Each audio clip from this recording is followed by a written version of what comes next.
Në një konferencë të thirrur dje për media, kryeministri në detyrë Albin Kurti paralajmëroi se mund të ketë zgjedhje parlamentare edhe në dhjetor edhe në pranverë. I njëjti ka folur edhe për disa tema të tjera, të cilat bashkë do t'i diskutojmë këtu në studio, por edhe për një takim që ndodhi mes Abdigjikut dhe Limaj. Zonja Alma Lama është bashkë me neve në studio. Mirë se vjen. Gjeta. Naci.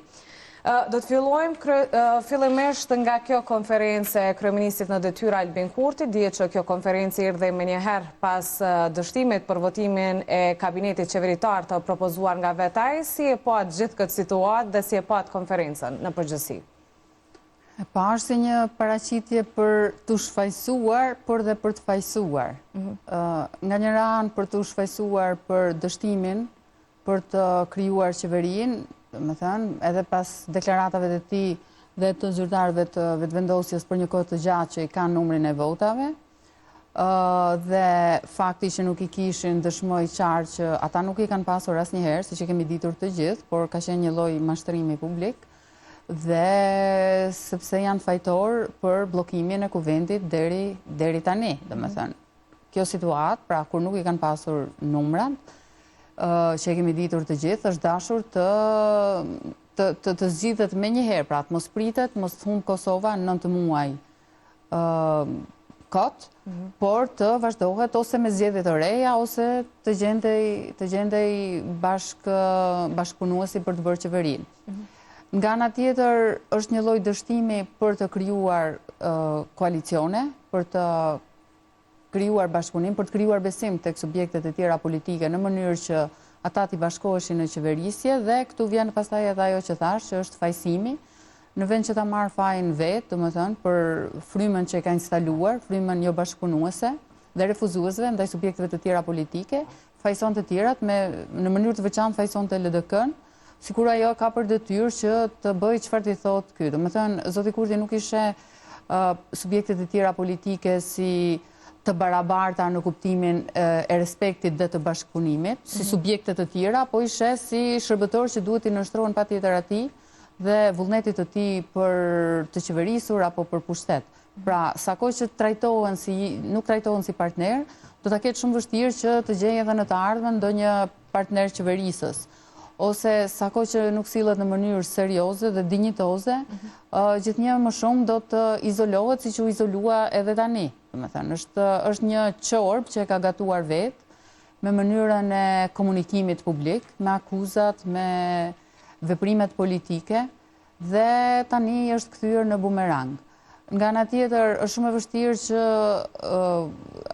akuzat e fajsimit të tjerëve t'i besoj publiku, sepse tashmë, si më thënë, çdo lloj iluzioni që mund të ketë pasur dikush në kohë, ku pa në ditën e votimit, në seancën e votimit, ku ka shkuar pas një lloj sigurimit të partnerëve dhe zhvilloi një seancë krejtësisht të kotë, krejtësisht pa kuptim. Po sepse që nga fillimi pranoi që por nuk ka nevojë të zhvillohet seanca, domethënë ai ishte një spektakël absurd, i kotë, teatër, ku raportonte se çfarë ka bërë, domethënë sikur të ishte në fund të mandatit të qeverisë së kaluar, dhe jo bilet paktën prezantonte një program qeveritar dhe duke sa ato nuk e kishte. Pra ishte me të vërtet një tallje edhe me deputetët që ishin aty, por sidomos me votuesit.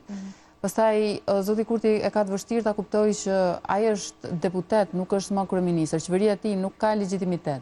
Por ai u përpoq të krijonte një lloj vazhdimësie. Ka qenë kryeministër dhe vazhdon. Madje djem duket e pam në konferencë që thotë do të shohim se si ta procedojmë edhe buxhetin. Domethënë ky lloj manipulimi që i bën të opinionit publik është shumë i rrezikshëm, sepse është tërësisht i kundërligjshëm. Dhe nëse nuk respektohen normat dhe ligjet, normat juridike dhe ligjet dhe kushtetuta, atëherë çfarë kuptimi ka shteti dhe sistemi?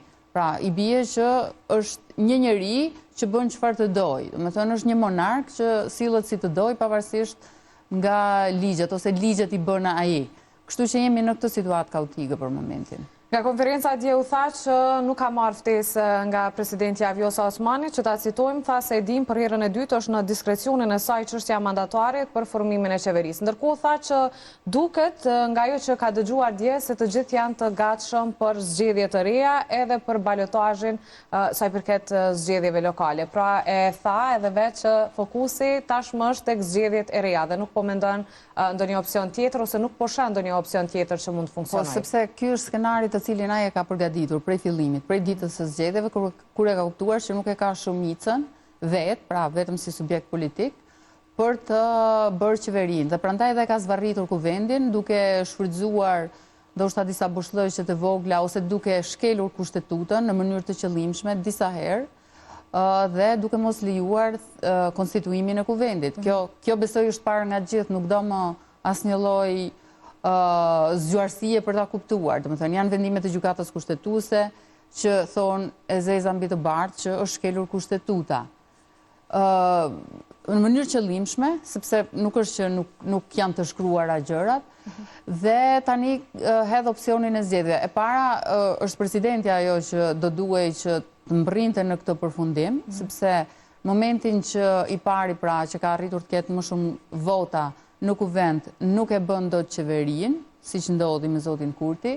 Tani është në diskrecionin e presidentes, jo për t'ia dhënë prapë të parit, se kjo s'ka ndonjë kuptim, por të thras subjektet politike dhe t'i pyes nëse të tjerët kanë arrin të krijojnë shumicën. Kushdo që shkon te presidentja me 61 vota, më thënë, ai mund ta marrë mandatin. Ky është diskrecioni i presidentes. Po ju, a mendoni se mund të ekzistojë kjo mundësi? A mendoni se dikush tjetër mund t'i ketë numrat? Kam 10 ditë në dispozicion për ta bërë një qeveri të tillë, ose mund të ketë edhe një variant tjetër, po të ketë vullnet politik që mund të pajtohen subjektet politike dhe këtë proces do duhet ta inicionte presidentja, por ajo si duket nuk është se ka ndonjë interes të madh as ajo, sepse nuk po shohim që i ka thirr, që spaku të gjendet të krijojë një qeveri teknike për të kaluar këtë fazën shumë problematike.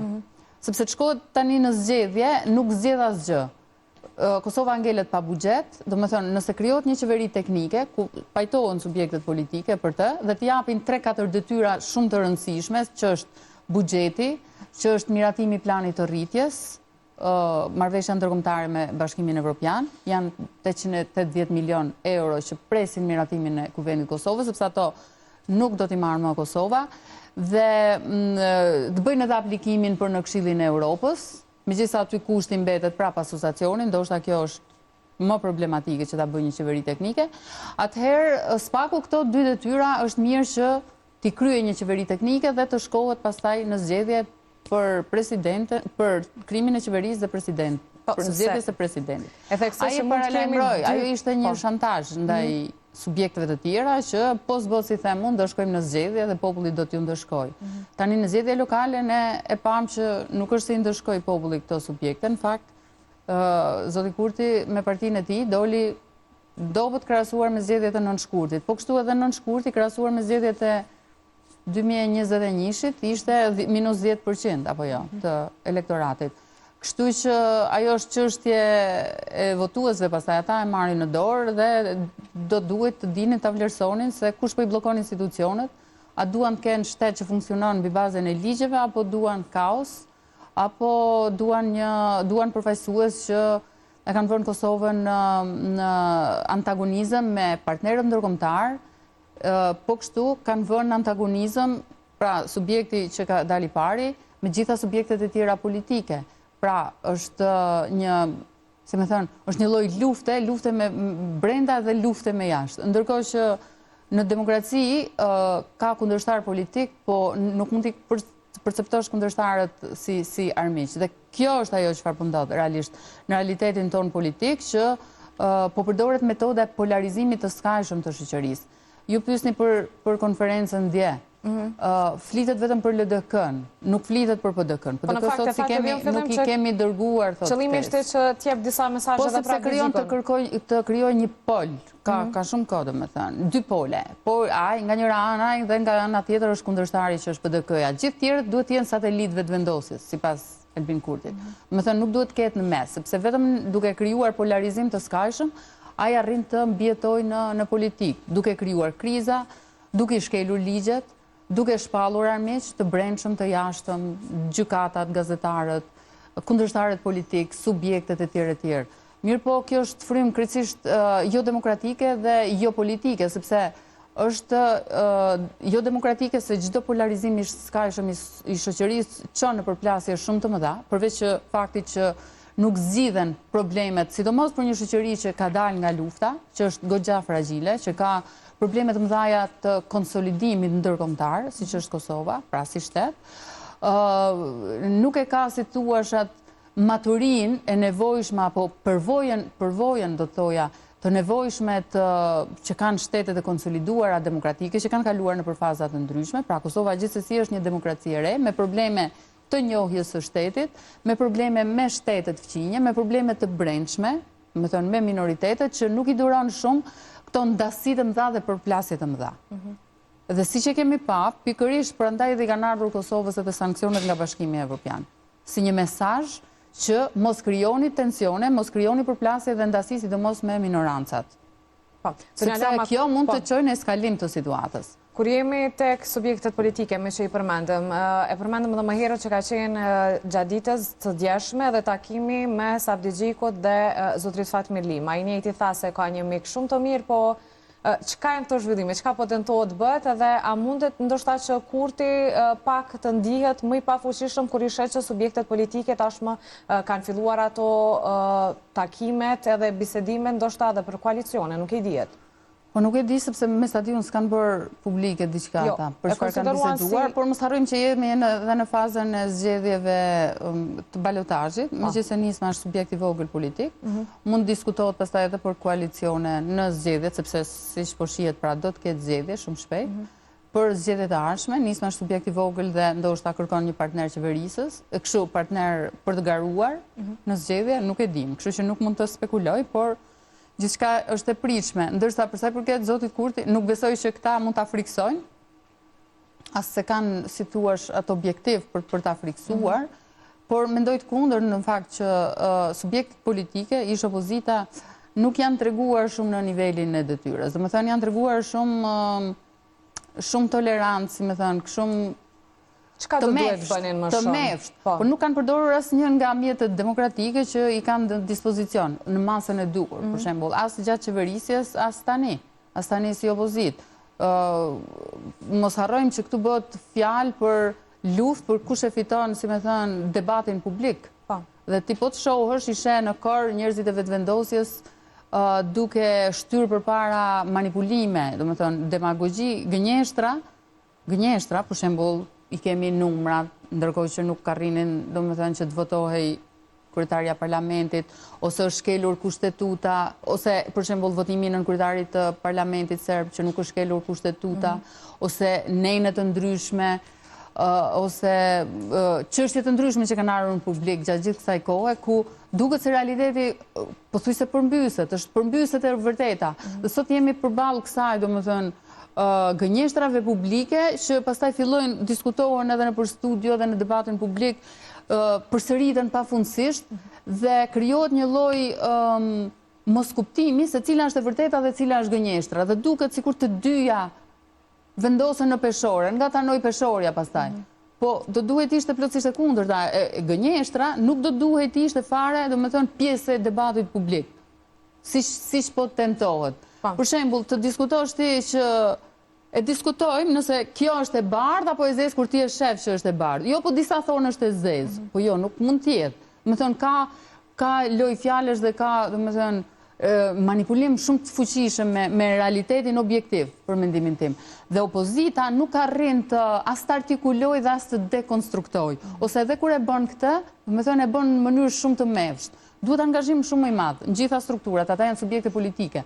Dekonstruksionin tani për tani më shumë e bëjnë mediat, gazetarët, analistat, nuk e bëjnë subjektet. Ndërkohë që ata kanë gjithë infrastrukturën e nevojshme për ta bërë këtë. Për atë ekzistojnë si subjekte politike. Në seancën e kaluar u tha që kreu i OAK-s, Ramush Haradinaj, i pati një fjalim që u përkra edhe nga të tjerët, që në një farë mënyre ja tha troq kryeministrit në detyrat se çfarë po bën. Ndërkohë Abdigjiku kritikua që ishte pak i butë, si e pat ju?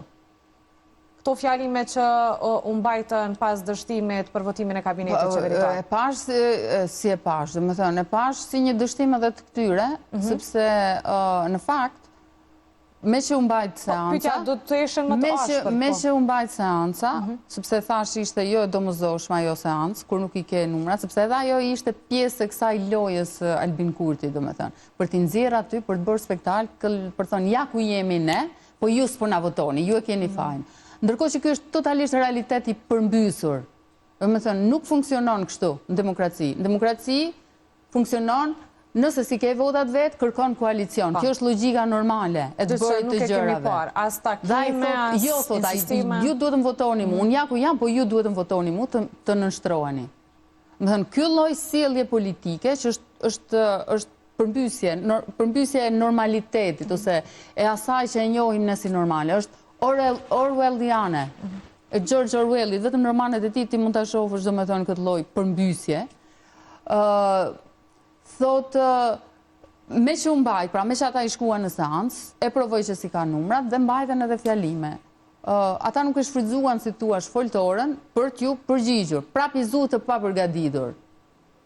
Ndërkohë që zoti Kurti majti një fjalim ekspoze çfarë ka bërë e çfarë s'ka bërë, që edhe ato domethënë ishin shumë për t'u kritikuar, që ishte një debat parlamentar i zakonshëm në qeverinë e kaluar, të duhet ishte ashtu. Këta nuk ishin në gjendje t'i përgjigjeshin. Më thënë, ta dekonstruktonin. Edhe akuza, do më thënë. Pse ke sjell Kosovën këtu? Ka sa duash, çfarë do më thënë, thuash, por ata ishin të mefsht. Edhe zoti Haradina ishte pak më goditës, po edhe ai i ra shkurt, me idenë që kjo seancë nuk ka vlerë. Po në momentin që ti je aty dhe e dëgjova atë për sa minuta, dhe deputetët janë aty, edhe publiku është duke të ndjek me shumë vëmendje, mendoj që është dashur të shfrytëzohet. Pra, me sa po kujtojmë edhe opozita është në gjumë. Nuk po bëjmë mjaftuar shumë sa duhet bëjmë në këtë situatë që është Kosova. Mendoj që janë shumë dobët. Janë shumë të dobët sepse kundërshtari politik që kanë është shumë i fuqishëm në manipulimin e opinionit publik.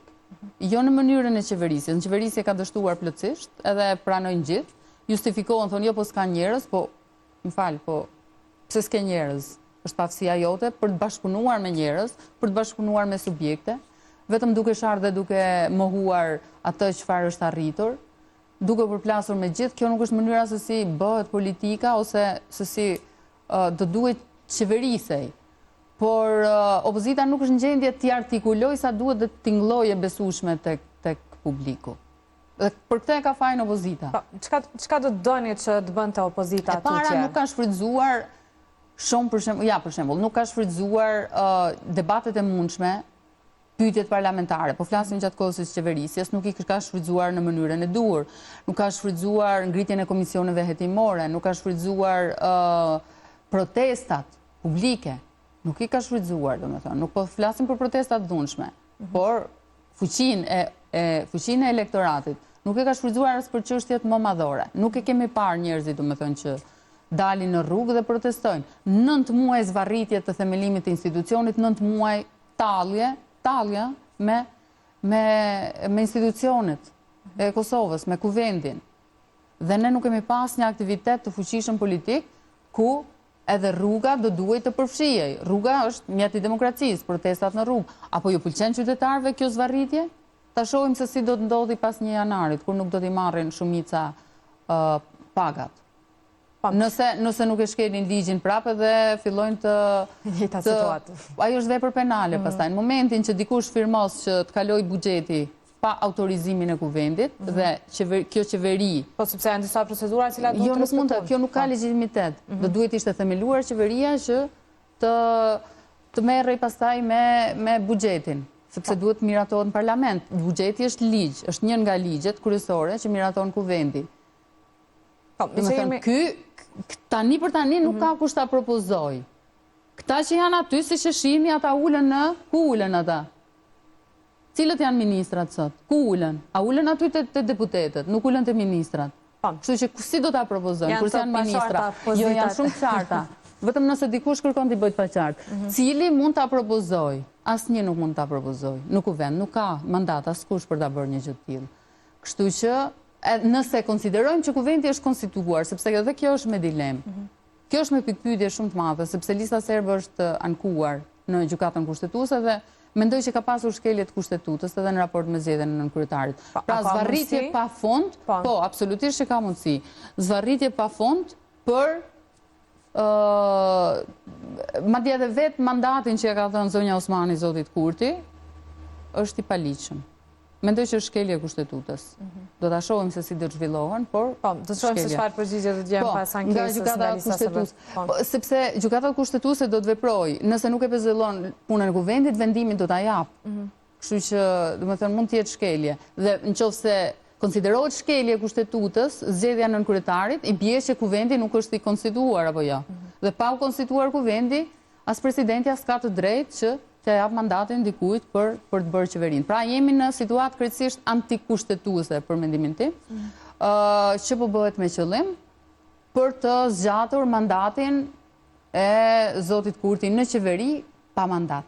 Kjo është situata aktualisht. Diçka që lënë për dyshuar se mund të ketë ndonjë përgjigje nga gjykata kushtetuese dhe se diçka mund të ndodhë me kuvendin është edhe fakti ndoshta që kryetari tanishëm i kuvendit Dimal Basha u propozua si ministër në kabinetin qeveritar të propozuar nga Kurti. Edhe ajo ishte një tallje shumë e madhe me institucionin e kuvendit, duke pasur parasysh që sa muaj kaluan deri në zgjedhjen e tij, për zgjedhjen e tij, dhe tani ky që e propozon i bie që mendon që duhet edhe herë të riciklohet kriza për zgjedhjen e kryetarit të kuvendit apo çfarë? Cila është? Apo thjesht tallet me ata individ, sepse e din që s'është qeveria. Domethënë, është tallje e dyfisht për mendimin tim, edhe me ata që i propozoi, sepse krejt ajo seanci ishte një tallje e madhe për mendimin tim. Tallje e madhe me kuvendin dhe me qytetarët. Sepse ti kur s'ke votat, pse i propozon njerëzit, domethënë kur nuk ke krijuar asnjë lloj bashkëpunimi për të bërë numrin e nevojshëm. Mendon që edhe emrat e tjerë kanë qenë të propozuar? Çdo emër që është aty, që është propozuar për një qeveri që nuk ka numra, domethënë është tallje. Po, mendojnë që nuk ishin ata emrat që ndoshta Kurti me të vërtetë do t'i propozonte. Nuk e di, ai e di naja atë punë. Çështja është domethënë që ajo kreti ishte në kuadrin e një loje, një tallje të madhe, sepse shkoi aty, thirrri seancë, pse u thirr seanca? Sepse njerëzit kryesor që ishin afër Kurtit, pra gjatë kësaj qeverie ishin emra si Albulena Agjiu, Donika Gërvalla, Besnik Bisimi, të njëjtit nuk ishin të përfshirë. Pse u thirr seanca? Seanca ditë pse është thirr kur ai nuk ka krijuar partneritet për ta ditur për numrin e deputetëve që votojnë. Duhen 61 deputet. Apo shpresonte që aty ndonjëri ndroi mendje në sekond fundit, nuk funksionon ashtu. Domethënë, nuk duhet ti të ulesh. E pa ta fjallën që thatë disa nga emrat që ishin propozuar, pra ishin tallje, vetë emrat që ishin në atë propozim. Tallje sidomos ishte për shembull emri i kryetarit të kuvendit, duke pasur parasysh se sa peripeci ka kaluar Kosova ose kuvendi për ta zgjedhur atë.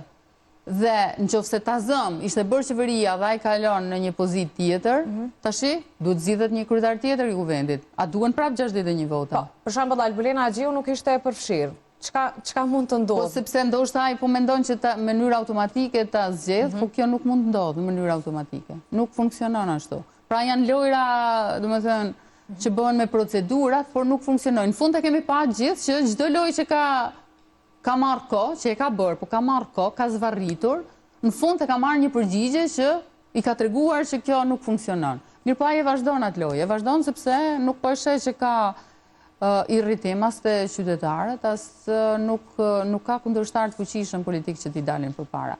Pastaj nga ana tjetër është gabimi dhe aty kishte të drejtë që thoshte as me këtë se bën qeverinë as me atë. Domethënë realisht nëse njëra palsi ka numrat, vendit i duhet një qeveri tjetër. Duhet një pozicion që subjektet e tjera, nëse kanë mos pajtime të fuqishme ta zëm me vetëvendosjen që tani është e para, duhet që të mblidhen bashkë për të bërë një qeveri tjetër.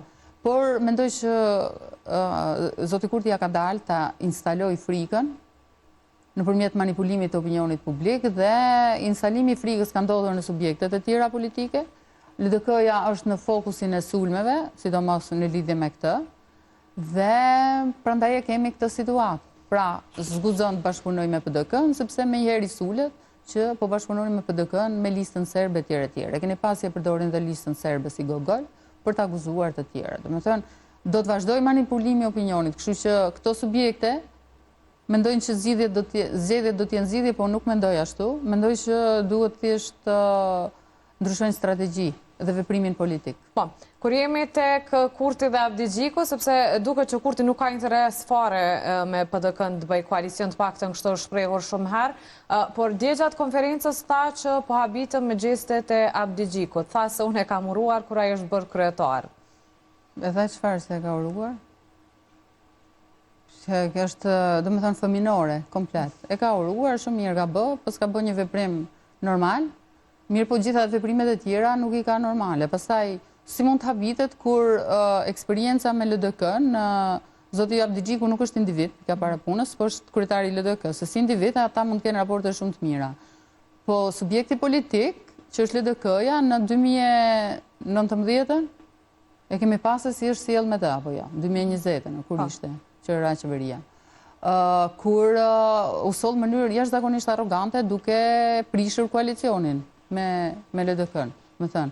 E trajtoj, edhe pse ishin dy partnerë në qeverisje, për një vot ishte dallimi. Më thënë, baraz, pothuajse edhe me numra në kuvend, e trajtoj si leck. Po. Prandaj LDK-ja themi ka frikë në fund za që të hyj prapë, kështu që sigurisht, domethënë, dhe nuk ka ndonjë obligim ndaj vetvendosjes për të hyrë në koalicion. Pastaj LDK-ja mendoj që është treguar shumë zemërgjër, ndoshta edhe për interesat veta, po me votimin e presidentes në 2021 nuk ka pas asnjë lloj detyrimi. Po vetëm për të mos shkuar në zgjedhje prap, ka qenë edhe interesi i saj ndoshta për të mos shkuar në zgjedhje, e bën këtë veprim. Ja mundsuan votimin edhe pse nuk ishin as në koalicion, se këto gjëra duhet ta dim, këto bëhen me koalicion, nuk bëhen kështu kot, domethënë. Veç hajde duan kështu dhe okay. Kjo është logjika e tij, fëminore. Unë du kështu dhe ju do bëni çfarë them unë. Është në një deklaratë fëminore që e tha. Në subjektet politike hyjnë në garë për të marrë pjesë të pushtetit, dhe varësisht nga përkraja popullore që kanë, kështu ndahet si thuash edhe torta e pushtetit, dhe këtu nuk ka diçka negative, dhe zoti Kurti po e ndan, apo e ndan pushtetin. Sa nga minoritetet i kishte bërë ministra. Nuk është sikur takon vetëm me kushtetut, domethënë do duhet të përfshihesh më shumë. Po, edhe po bashkëpunon dhe kam informata edhe në nivel lokal, edhe kudo bashkëpunon me ta. Domethënë kur është fjala për të marrë votën e tyre, bashkëpunon me ta. Po është mundur që bashkëpunon me ta, po nuk arrin të bashkëpunojë me partitë e tjera shqiptare. Po është arsyeja është ja ta them unë, arsyeja është sepse atyre nuk u merr dot votën. Ata kanë votën e tyre. Atyre u merr vetëm votën kur të mrrin parlament ose nivelin lokal. Do me thënë të zgjedhurve, po jo elektoratit. Ndërsa subjekteve politike shqiptare kërkon me çdo kusht, do me thënë t'ju marrë votën e elektorat. Kjo është e drejtë legjitime, do me thënë që ti kërkon t'u marrë votën, sepse kështu lëviz elektorati, dhe kështu fitohen zgjedhjet, ama mënyrat, mjetët të cilat ky i përdor, dhe pastaj kur ju thotë se pse ju s'bashkëpunoni me mua, kur unë ju trajtoj kështu, janë jo logjike. Po, pikërisht ishte kjo ajo që desha të pyes, është e çuditshme se si në nivel qendror nuk dëshirojnë të bashkëpunojnë me njëri tjetrin, kurse në nivel lokal po shohim diçka tjetër. Është po i njëjti subjekt politik. Kjo është hipokrizia e madhe. Domethënë, nëse në nivel qendror i atakon, i akuzon, nuk dëshiron të bashkëpunosh, në nivel lokal ke komplet çasti tjetër. Më thënë, kjo është dyanshme, është dyanshme dhe për mua është totalisht e palogjikshme. Nëse edhe këto subjektet e tjera politike janë, domethënë, të bindura që me vetvendosjen nuk duhet bashkëpunohet sepse i ka sjell Kosovës të këqija, domethënë vendit, siç thon ata, atëherë si mund të bashkëpunojnë në nivel lokal? Si ja mundsojnë rritjen e pushtetit? Nuk ka asnjë lloj logjike. Nuk ka logjike dhe mendoj që edhe për këtë arsye ata ndëshkohen, sepse nëse zoti Kurti arrin koalicionin në nivel lokal dhe fiton më shumë komuna, pushteti i tij vetëm sa do të forcohet. Dhe do të bëj pikërisht kundërtën asaj që duan këto subjektet e tjera. Atëherë i bie që opozita po ka bën. Logjikisht, për mendimin tim po, logjikisht domethënë nuk qëndron kjo. Opozita sigurisht që po ka bën. Nëse ata besojnë që kjo është e keqja e Kosovës, kurse si duhet qeverisin me të, pra nëse i kanë bindje të vërteta dhe mendojnë ashtu, atëherë nuk kanë si të bashkëpunojnë në nivel lokal. Nëse nuk besojnë ashtu, atëherë pse po friksohen, pra të bashkëpunojnë edhe në nivel qendror dhe t'ja bëjnë numrat dhe të vazhdohet me qeverisje. Tutje Kurti në një prej deklaratave që e tha dje është thoshte më testoni, pra kur foli për numrat, tha se numrat I kishte në pranverë, por diçka ndryshoi gjatë kohës. Ishte pikërisht pyetja e gazetarit nga televizionit të shtatë, që I tha pse tha gjatë gjithë kohës se I keni numra, çfarë ndodhi, ku humbën ata numra, dhe kjo ishte përgjigja e kryeministrit. Dhe cila ishte përgjigja? Këtë se kam pa. Verës I pata, por pastaj filloi duke u zbek. Po, numri, pra shkoi duke u zbek për krahja. Besoj që e kuptoni edhe ju që është tallja me inteligjencën e njerëzve apo jo. Se po ti kishte verës e bënte verës qeverinë. Si ka pas as verës, as pranverës, as vjeshtës. Po, nëse është që po shkon të USB, po është tallje me inteligjencën e njerëzve, prandaj po them, po manipulohet opinioni publik. Sepse në anën tjetër ka shumë siguri për zgjedhjet reja. Po dhe zgjedhjet kjo është mënyra se si paraqitet, se zgjedhja mund të ketë rënje. Po në fakt atij nuk I ka dalë, nuk ka tjetër mënyrë ose rrugë se çfarë të bëj. Çështja është që a mund ta ndalin këtë rrugë të subjektet e tjera, a mund ta krijojnë shumicën këto 10 ditë, nuk e di sa ditë kaluan, po s'po shohim që ka vullnet, sepse edhe këto gjatë gjithë kohës nuk kanë pas vullnet, që të bëjnë qeverinë. Dhe prandaj po shihen zgjedhjet si e vetmja mënyrë. Por ajo ka qenë tallje, domethënë, që I kemi pasur po ikën ndërkohë, kjo është. Sepse I kemi dëgjuar gjitha subjektet, deklaratat e tyre, qëndrimet e tyre, nuk ka pas fshetësi si thua, I kanë apo si kanë numra. Gjithë e kemi ditë që I ka 56 vote. Pra me sa po shohim, përfundimisht lufta më e madhe duke që është mes lëvizjes vetëvendosje dhe Lidhjes Demokratike të Kosovës. Po shohim që nga këto dy subjekte politike po bëhet më shumë të punë dhe janë më aktiv sa I përket zgjedhjeve të reja. Ndërkohë që pati edhe mos ta anashkalojmë edhe këtë nga Partia Demokratike e Kosovës, kryetari I partisë Memli Krasniqi tha se Bedri Hamza do të vazhdojë të jetë pra kandidati I tyre. Atëherë, lufta më e madhe, mendoj që lufta më e madhe e vetëvendosjes është ndaj LDK-s, me qëllimin e qartë për t'ia marrë elektoratin, sepse elektoratin e subjekteve të tjera nuk e merr dot, po me përçarjen e LDK-s, që ishte edhe ajo në vushtri e tjerë, mund të tentoj prapë që nëpërmjet atyre mekanizmave, fjalorit, përçarjes, edhe kjo konferenca e dieshme në funksion të asaj ishte, të zbashpunon me ne LDK-ja, mund të tentoj, domethënë, që t'ja marrë prapë. Ai po tenton, po pretendon të ketë sukses për t'ja marrë votat. Pra prandaj e kanë fokus vazhdueshëm LDK-n. Edhe Nisman, po Nisman është parti shumë e vogël, domethënë 3 deputet arriti t'i zgjedh. Kurse për sa I përket PDK-s, ata ka shumë kohë që janë pajtuar për zgjedhje, domethënë, edhe ata e kanë parë që nuk ka vullnet nga LDK-ja për një koalicion. Kështu që më duket se janë pajtuar edhe ata. Tash pse zoti Hamza ata e konsiderojnë suksesshëm, po edhe ajo ka qenë një lloj anomalie për mendimin tim, sepse normalisht që kryetari I partisë duhet kandidojë edhe për kryeministër. Tani ose zoti Hamza duhet bëhet kryetari I partisë, ose Memli duhet bëhet edhe kandidat për kryeministër, domethënë të dyja, po është formula atyre, ta shohim se si do t'i sjell rezultat në zgjedhjet e ardhshme. Po. Duket se fushata ka filluar nga gjitha subjektet politike. Si përfundim, zonja Lama, se erdhëm edhe në fund të intervistës, a mendoni se do të përfundojmë me 5 palë zgjedhje, ashtu siç po thotë edhe kryeministri në detyrë Kurti? Po, zgjedhje mund të mahen pafundësisht, po çështja është që nëse s'ka vullnet politik, asnjë palë zgjedhje nuk mund të prodhojë rezultat. Dhe problemi numër 1 që ka Kosova është vullneti politik. Për shembull, po të kishte qasje jo destruktive, konstruktive, edhe nëse sa rrinë të pajtohen subjektet për një koalicion, më thënë për ta bërë qeverinë tani, si politike, qeverinë politike, mund të pajtoheshin për qeveri teknike, me teknokrat, për një periudhë të caktuar, në mënyrë që t'i zgjidhen disa probleme dhe shteti mos të kalojë në kolaps. Pas kjo nuk ekziston. Kështu që zgjedhjet, unë mendoj që nuk janë zgjidhje. Mendoj që do duhet kishte bashkëpunim.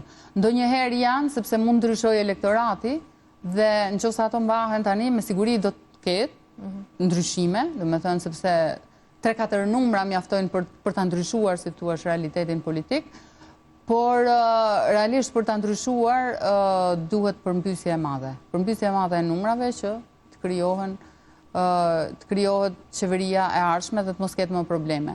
Tani, çështja është që kush e fiton këtë betejë në opinionin publik. dhe makina e propagandës vetëvendosjes është më e fuqishme se këtyre subjekteve të tjera. Si thuash, ajo udhëheq këta, edhe kur mundohen ta demantojnë, prap janë në pozicion pasiv, jo, nuk janë aktiv.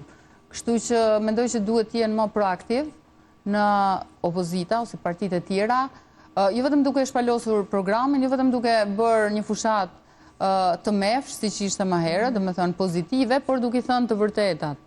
Me thënë duhet të jetë pak më agresive në kuptimin e mirë të fjalës fushata e tyre. E qarë, Zonja Lama, falenderoj shumë që ishte sot prezente. Faleminderit dhe ju.